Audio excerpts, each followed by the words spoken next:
नाजरीन आदाब, मैं हूं आपका मेज़बान शफ़ी अयूब और आप देख रहे हैं प्रोग्राम शेर व सुखन, डीडी उर्दू की खुसूसी पेशकश शेर व सुखन।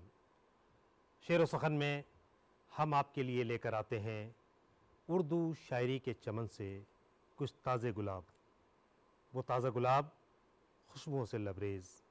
आज हम इस एपिसोड में बात करेंगे एक ऐसे शायर की जिसकी शायरी किताबों में अच्छी लगती है, रसाइल में अच्छी लगती है, जिसे जदीद शायरी का सबसे दरख्शां सितारा कहा गया है और जिसकी शायरी ने फिल्मों में भी धूम मचा दी थी।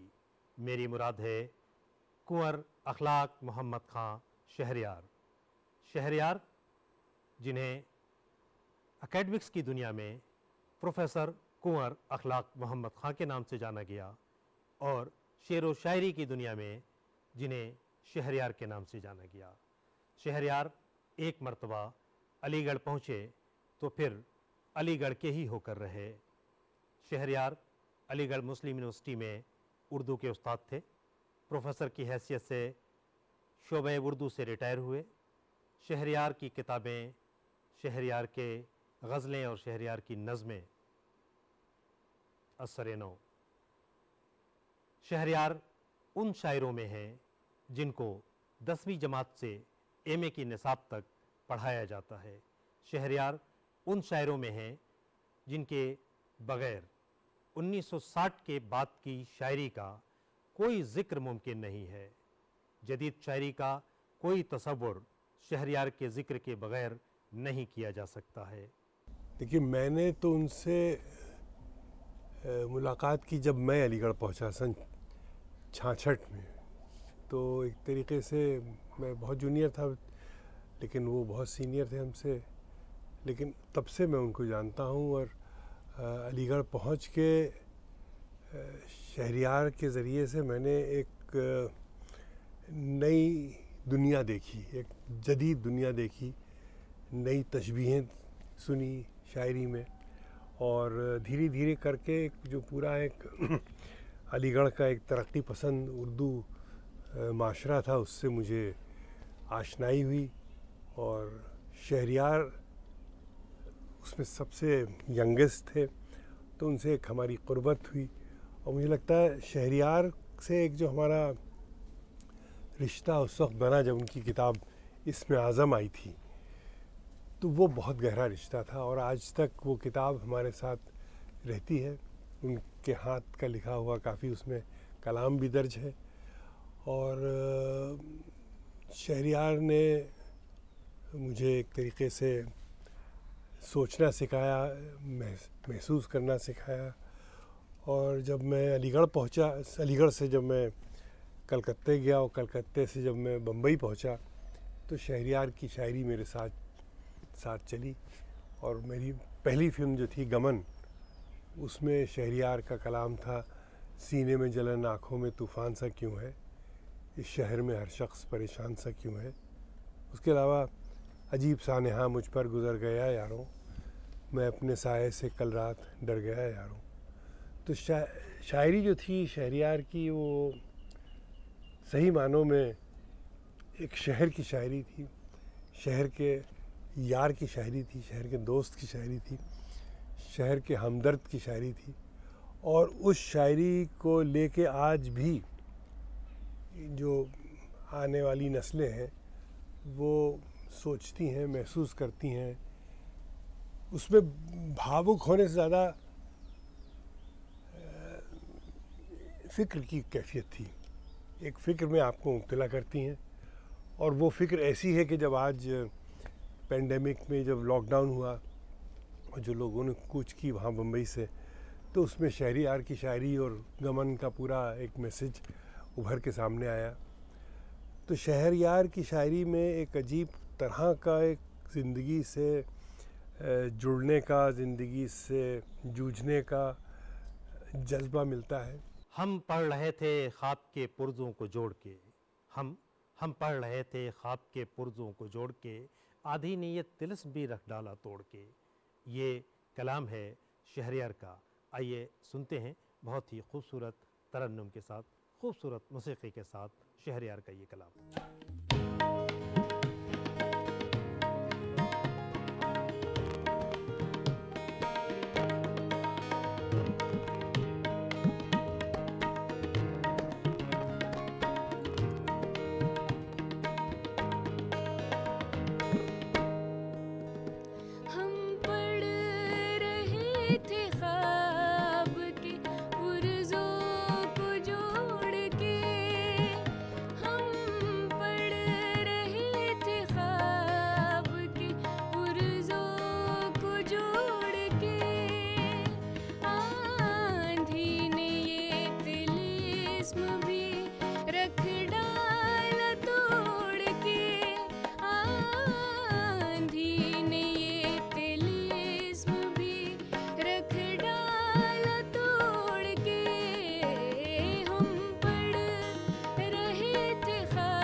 उम्मीद से कम चश्मे ख़रीदार में आए, उम्मीद से कम चश्मे ख़रीदार में आए, हम लोग ज़रा देर से बाज़ार में आए। ये लबो लहजा है शहरयार की शायरी का। कुंवर अखलाक मोहम्मद खां शहरयार पे पीएचडी की गई। आप उनके क़द्र क़ीमत का अंदाज़ा इससे भी कर सकते हैं कि हिंदुस्तान में अदबी दुनिया में जो सबसे बड़ा अवार्ड है उसे हम ज्ञानपीठ अवार्ड के नाम से जानते हैं। उर्दू में शहरयार से पहले सिर्फ 3 बड़ी शख्सियात हैं जिन्हें ज्ञानपीठ अवार्ड से नवाजा गया। रघुपति साहब फिराक गोरखपुरी, मशहूर तरक्की पसंद शायर अली सरदार जाफरी और आग का दरिया लिखने वाली कुर्तुलैन हैदर को ज्ञानपीठ अवार्ड से नवाजा गया था। उसके बाद उर्दू के मंजरनामे से वाहिद नाम कुंवर अखलाक मोहम्मद खान शहरयार का है, जिन्हें ज्ञानपीठ अवार्ड से नवाजा गया। उस वक्त जब मैंने गमन बनाई थी तब मुझे हमेशा से एक शायर का मेरे दिमाग में और दिल में बहुत बड़ा एहतराम रहा है, और मैं ये कभी नहीं सोच सकता था कि शायर से आप कुछ लिखवा भी सकते हैं। शायर का जो लिखा हुआ है वो मतलब हर्फ आखिर था हमारे लिए, और पत्थर की लकीर होती है जिसे कहते हैं। लेकिन शहरयार ने मुझसे कहा यार तुम कभी कोई फिल्म बनाओ और मैं लिखने को भी तैयार हूँ। तो फिर जब मैंने उमराव जान बनाई तो उसमें कुछ चीज़ें तो उनकी किताब से ली मैंने, कुछ कलाम, और कुछ उन्होंने फिर हमारे साथ बैठ के, खय्याम साहब के साथ बैठ के नई चीज़ें उनकी उसी ज़मीन पे उसी काफ़ी रदीफ़ में मतलब तख्लीक़ की। तो बहरहाल ये एक मेरा सफ़र था शहरयार साहब के साथ का। उमराव जान की एक अपनी एक जर्नी थी। बजरू साहब हुए, कैफ़ी साहब हुए, ये लोग अपनी जगह पे बहुत बड़ी इनकी जगह थी। तो मैंने जो रास्ता लिया था वो एक दहलीज से दाखिल होने का रास्ता लिया था। एक पतली गली से, कूचे से गुज़र के एक मंजिल पे पहुंचने की कोशिश की थी, और इसमें मुझे शहरयार जो थे वो सबसे मुनासिब रहबर लगे। और मुझे लगा कि जो मैं सोच रहा हूँ या मैं महसूस कर रहा हूँ एक किरदार के बारे में, वो शहरयार से बेहतर कोई उसकी अक्कासी नहीं कर सकता है। और क्योंकि वो पूरा जो कैरेक्टर है उमराव जान का, उसकी जो एक ग्राफ है, उसकी जो ट्रेजेक्टरी है, वो एक औरत की कहानी है।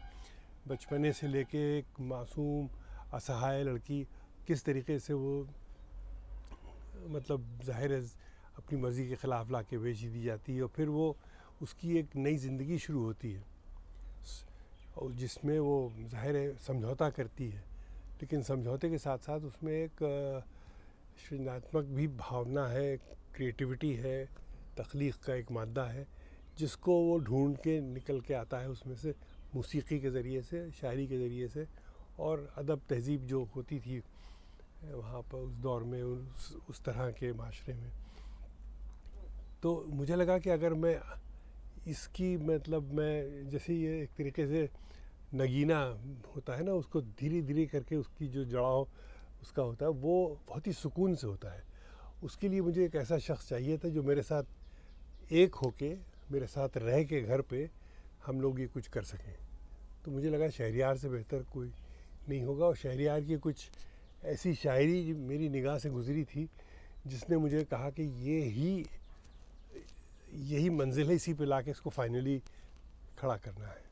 ये क्या जगह है दोस्तों, ये कौन सा दयार है, हदे निगाह तक जहाँ गुबार ही गुबार है। अब ये चीज़ शहरयार लिख चुके थे, अब इसको हमने थोड़ा सा उसमें एडिशंस कराए, लेकिन जो एक कैफियत थी वो ऑलरेडी उससे गुज़र के वहाँ पहुँच चुके थे, कोई और नहीं कर सकता था। क्योंकि मैं शहरयार की शायरी में इतना डूब गया था कि मुझे उनका तमाम कलाम जो था वो एक तरीके से मुझे हिफ्ज़ था, मेरे सबकॉन्शियस में, मेरे लाशऊर में पहुँच चुका था। ज़िंदगी जैसी तवक्को थी नहीं कुछ कम है, ज़िंदगी जैसी तवक्को थी नहीं कुछ कम है, हर घड़ी होता है एहसास कहीं कुछ कम है, और घर की तामीर तसव्वुर ही में हो सकती है, अपने नक्शे के मुताबिक ये ज़मीं कुछ कम है। ये खूबसूरत कलाम, ये बामानी कलाम शहरयार का है। आइए उस मौसीक़ी के धुन के साथ सुनते हैं जिसे डीडी उर्दू ने खुसूसी तौर पे आपके लिए तैयार किया है। जिंदगी जैसी तवक्को थी नहीं कुछ कम है, जिंदगी जैसी तवक्को थी नहीं कुछ कम है, हर घड़ी होता है एहसास कहीं कुछ कम है,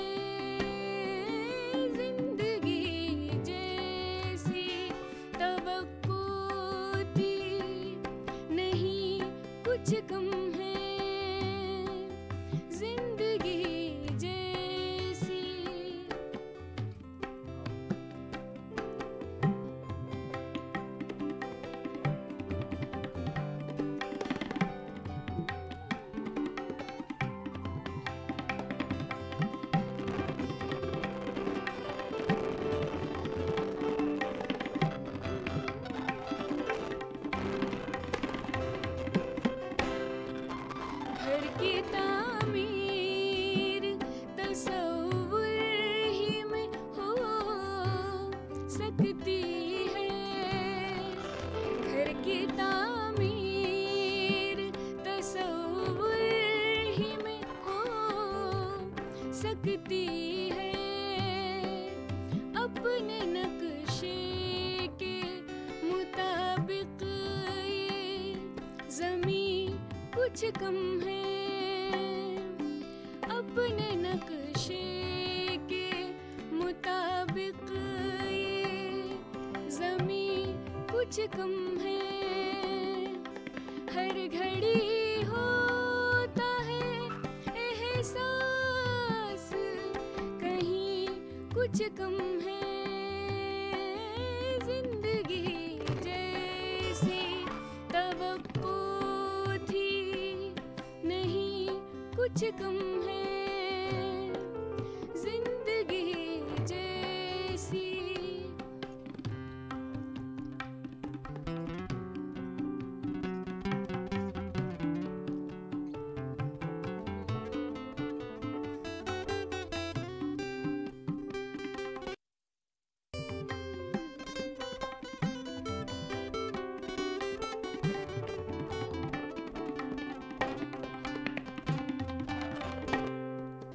आज भी है तेरी दूरी ही उदासी का सबब। आज भी है तेरी दूरी ही उदासी का सबब। ये अलग बात है पहली सी नहीं कुछ कम है। ये अलग बात है पहली सी नहीं कुछ कम है। हर घड़ी होता है एहसास कहीं कुछ कम है।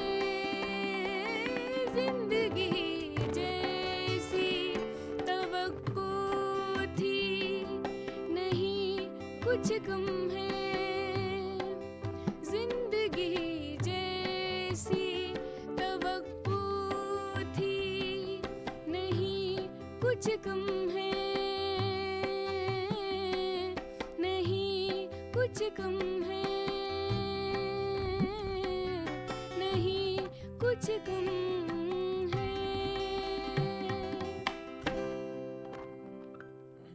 शहरयार साहब के बारे में जब भी बात होती है, उनकी फिल्मी ज़िंदगी के बारे में बात होती है, लेकिन ये बात बहुत वाज़ह है कि शहरयार ख़ुद को शकील बदायूनी या साहिर लुधियानवी की तरह फिल्मी नगमा निगार कहलाना पसंद नहीं करते थे।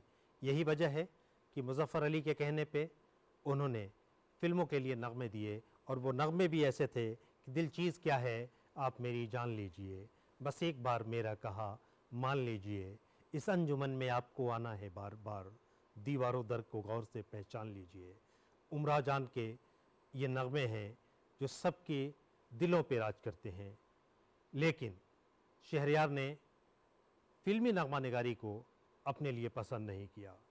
यश चोपड़ा ने ज़िद करके अपनी फिल्म फासले के लिए 2 गीत लिखवाए थे शहरयार से, और जब बाकी फिल्मों के लिए उन्होंने बात की तो शहरयार ने मना कर दिया। हर शायर की ये तमन्ना होती है कि वो फिल्मी नगमा निगारी करे, फिल्मों में उसके गाने गाए जाएं, लेकिन शहरयार उन शायरों में थे जिन्होंने फिल्मों से अपना वास्ता ज़रा कम कम ही रखा। ये अलग बात है कि सिर्फ एक फिल्म उमराव जान ने ऐसी शोहरत अता की जिसकी दूसरी कोई मिसाल नहीं मिलती है। पहली किताब है उनकी, इसमें आज़म सन 66 में निकली थी। ये उन्होंने अपने हाथ से लिख के मुझे दी थी। इसमें भी क्या नाम है बहुत से अशार हैं जो उनके लिखे हुए हैं, और वो अशार उस वक्त के लिखे हुए हैं जब उन्होंने वो लिखे भी नहीं थे, छपे भी नहीं थे। तो जैसे ये है ना, हवा तू कहाँ है ज़माने हुए, हवा तू कहाँ है ज़माने हुए, समंदर के पानी को ठहरे हुए, वफा का हर एक नक्श मिट कर रहा, हवस के सभी ख्वाब पूरे हुए। ये उसका वो हो गया था। लहू सब का सब आँख में आ गया, हर एक फूल से जिस्म पीले हुए, जहाँ जाइए रेत का सिलसिला, जिधर देखिए शहर उजड़े हुए। बड़ा शोर था जब समात गई, बहुत भीड़ थी जब अकेले हुए। सुनो आसमां बेउफ़क़ हो गए, सुनो आसमां बेउफ़क़ हो गए।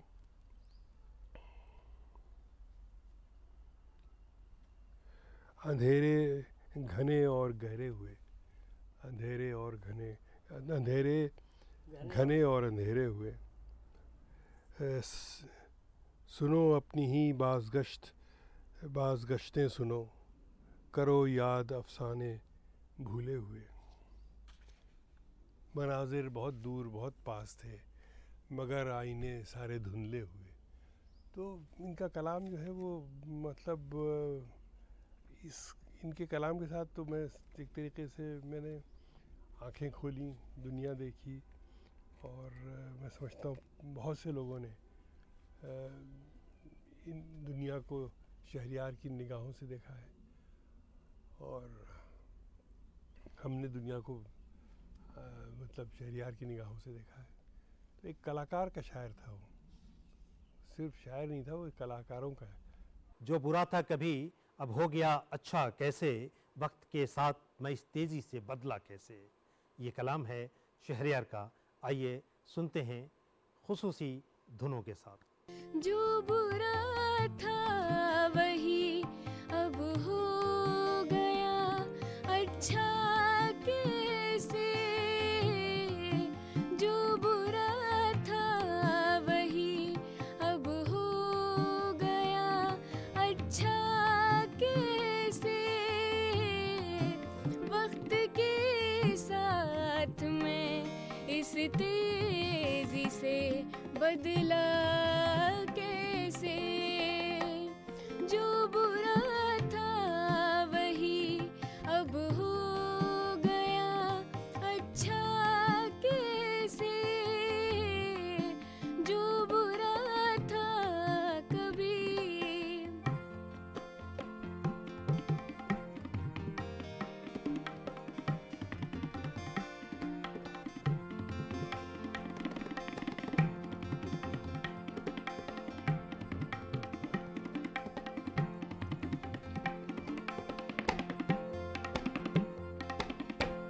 जिंदगी में कभी एक पल ही सही गौर करो, जिंदगी में कभी एक पल ही सही गौर करो, जिंदगी में कभी एक पल सही गौर करो। खत्म हो जाता है जीने का तमाशा कैसे, खत्म हो जाता है जीने का तमाशा कैसे, जो बुरा था वही अब हो गया अच्छा कैसे। वक्त के साथ में इस तेजी से बदला कैसे, जो बुरा था वही अब हो गया अच्छा कैसे, अच्छा कैसे, अच्छा कैसे।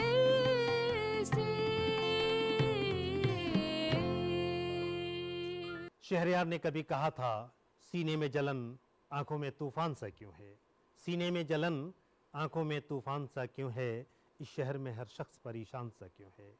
शहरयार का कलाम वो कलाम है जो देर तक और दूर तक हमारा साथ देता है। आज के इस एपिसोड में हमने शहरयार की ज़िंदगी के बारे में बात की, शहरयार के बारे में उनके रफ़ीक़े कार से सुना, शहरयार का कलाम मौसीकी की धुनों के साथ सुना। उम्मीद है शहरयार पे आज का ये एपिसोड आपने पसंद किया। अपनी राय से हमें ज़रूर नवाजें। अगले एपिसोड में फिर मुलाकात होगी किसी नई शख्सियत के साथ, नए शायर के साथ। तब तक शफ़ी अय्यूब को दीजिए इजाज़त। खुदा हाफिज़।